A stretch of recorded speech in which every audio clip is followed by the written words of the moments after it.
अगला टॉपिक जो है आपका पाठ जो 3 है वो जाति धर्म और लैंगिक मसले।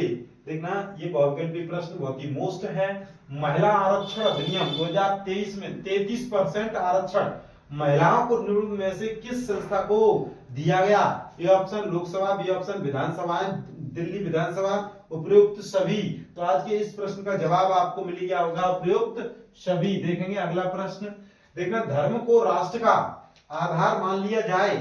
देखना ये कह रहे हैं सांप्रदायिकता की समस्या कब प्रारंभ होती है? देखना धर्म को राष्ट्र का आधार मान लिया जाए। बी ऑप्शन किसी धर्म को राजनीतिक से जोड़ दिया जाए। देखना सी ऑप्शन सभी धर्म का समान आदर किया जाए। देखना डी ऑप्शन क और ख दोनों। ये क और ये ख दोनों बता रहे हैं। इस प्रश्न का जवाब होगा आपका बिल्कुल सही जवाब क और ख दोनों। देखेंगे अगला प्रश्न ये रहा। भारत के संविधान में महिलाओं के लिए आरक्षण की व्यवस्था नहीं है। ए ऑप्शन लोकसभा में, बी ऑप्शन विधानसभा में, सी ऑप्शन राज्यसभा में, स्थानीय संस्थाओं में। तो आज के इस प्रश्न का जवाब है आपका देखना राज्यसभा में जो है वो महिलाओं को आरक्षण नहीं है। देखेंगे अगला प्रश्न। नारी शक्ति बंधन अभिनंदन महिला आरक्षण अधिनियम कब पारित किया गया? A option 2023, B option 2024, C option 2022, D option 2021। तो आज के इस प्रश्न का जवाब होगा 2023। बिल्कुल सही जवाब। देखेंगे अगला प्रश्न। महिला आरक्षण अधिनियम 2023 द्वारा लोकसभा और विधानसभा में महिलाओं के लिए कितने परसेंट सीटों का आरक्षण दिया जाएगा? ये ऑप्शन 50, 30, 23, 33। तो आज के इस प्रश्न का जवाब होगा 33% आरक्षण की घोषणा हुई थी। देखना इतना आरक्षण दिया गया है महिलाओं को। जब हम लैंगिक विभाजन की बात करते हैं तो हमारा अभिप्राय होता है स्त्री पुरुष दोनों के बीच जैविक अंतर, समाज द्वारा स्त्री पुरुष को दी गई असमान भूमिकाएं। देखना बालक और बालिकाओं की संख्या अनुपात। देखेंगे लोकतांत्रिक व्यवस्थाओं में महिलाओं को मतदान का अधिकार न मिलना। देखेंगे आज के इस प्रश्न का जवाब आपको मिल गया होगा स्त्री और पुरुष के बीच जैविक अंतर को समाप्त किया जाना चाहिए।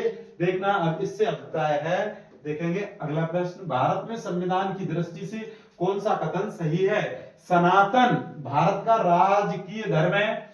अल्पसंख्यकों को उनकी जनसंख्या के अनुरूप प्रतिनिधित्व है। देखेंगे धर्म के आधार पर भेदभाव का अभाव, ईसाइयों को विशेषाधिकार। तो आज के इस प्रश्न का जवाब आपको मिल गया होगा धर्म के आधार पर भेदभाव का अभाव। ये बिल्कुल सही जवाब होगा सी ऑप्शन बिल्कुल सही जवाब। देखेंगे अगला प्रश्न। भारतीय संविधान के बारे में इनमें से कौन सा कथन गलत है? देखेंगे गलत कथन को चुनना है। या धर्म के आधार पर भेदभाव की मनमानी करता है। तो ये बिल्कुल सही है। देखेंगे यह एक धर्म को राजनीतिक धर्म बनाता है। देखना सभी लोगों को कोई भी धर्म मानने की आजादी देता है। किसी धार्मिक समुदाय में सभी नागरिकों को बराबरी का अधिकार देता है। ये भी बिल्कुल सही है। तो इसमें गलत होगा आपका देखना बी ऑप्शन बिल्कुल सही होगा क्योंकि ये गलत है। यह एक धर्म को राजनीतिक धर्म बताता है। ये गलत है। देखेंगे धर्मनिरपेक्ष राज्य में क्या होना चाहिए? धर्म का कोई स्थान नहीं, एक राष्ट्र एक धर्म में विश्वास, केवल बहुसंख्यक वर्ग के धर्म को मानता। डी ऑप्शन सभी धर्मों को समान समझना। तो आज के इस प्रश्न का जवाब आपको मिल गया होगा डी ऑप्शन बिल्कुल सही जवाब। देखेंगे अगला प्रश्न ये रहा। भारत में पंचायती राज की स्थापना हुई। देखना ये आपको बता चुके थे 1992 बिल्कुल सही जवाब है। देखेंगे अगला प्रश्न। संविधान के माध्यम से महिलाओं का प्रतिनिधित्व सुनिश्चित किया गया है। देखना स्थानीय निकायों में, लोकसभा में, राज्यसभा में, उपयुक्त सभी में। तो देखना इस प्रश्न का जवाब होगा आपका देखना महिलाओं का जो प्रतिनिधित्व है वो सभी में है, लोकसभा, विधानसभा और राज्यसभा। देखेंगे लेकिन राज्यसभा में कोई निश्चित देखना उनको वो नहीं दिया गया है। महात्मा गांधी का विचार था धर्म को कभी भी राजनीति से अलग नहीं किया जा सकता, यही था। देखेंगे ये बिल्कुल सही जवाब है। ये महात्मा गांधी ने सही बात बोली। धर्म का राजनीति से कोई संबंध नहीं है, ये गलत है। धर्म और राजनीति अलग अलग है, इनमें से कोई नहीं। देखना ये पहला ऑप्शन जो है वो बिल्कुल सही जवाब है।